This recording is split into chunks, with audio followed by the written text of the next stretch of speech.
நம்முடைய இந்த சனாதன தர்மத்திலே, இந்திய கலாச்சாரத்திலே மனித நேயம், உயிரினங்களில் நேயம் அது சொல்லித்தரப்படுகிறது.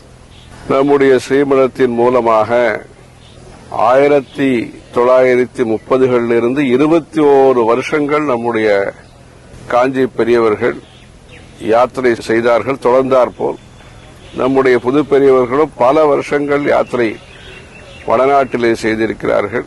இந்த சந்தர்ப்பங்களிலே எல்லாம் மூவிங் டவுன் என்று சொல்வார்கள், நகரக்கூடிய நகரம்.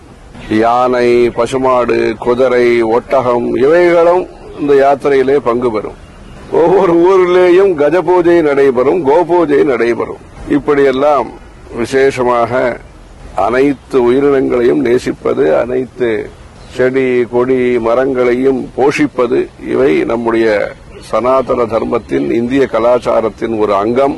இது வியப்பதற்கும் அல்லது தனியாக கோர்க்கப்பட்ட விஷயம் அல்ல. சகஜமாகவே, இயற்கையாகவே நம்முடைய தர்மமானது அன்பை போதிக்கிறது. அன்பே சிவம் என்பது நம்முடைய தர்மம்.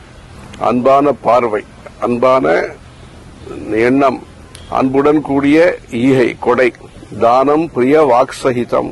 ஆகவே அந்த பிரியத்தை நமக்கு தெரிவிக்கக்கூடியது பறவைகள், செடிகள், கொடிகள், நீர்நிலைகள். இவைகளை நாம் நல்ல விதமாக பாதுகாக்க வேண்டும். அந்த பசுமையை பாதுகாக்க வேண்டும்.